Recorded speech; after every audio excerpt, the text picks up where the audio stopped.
مسلم league نون کے قائد نواز شریف نے کہا ہے کہ پتہ لگنا چاہیے کہ 93 اور 99 میں مجھے کیوں نکالا گیا۔ کچھ ایسے عناصر آئے جنہوں نے دوڑتے پاکستان کو ٹھپ کر کے رکھ دیا۔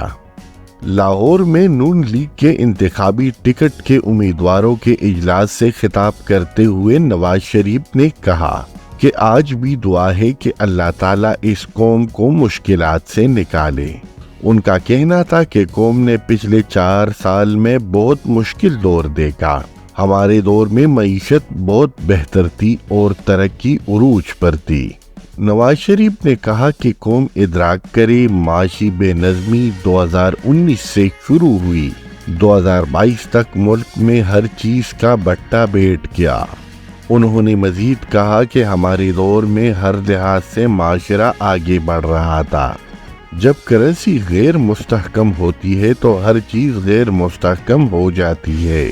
سابق وزیر اعظم نے یہ بھی کہا کہ ہم نظروں سے اوجھل لیکن دل کے بہت قریب رہے ہیں۔ اپنے کسی دوست اور ساتھی کو بھولا نہیں، ہمیشہ یاد رکھا ہے۔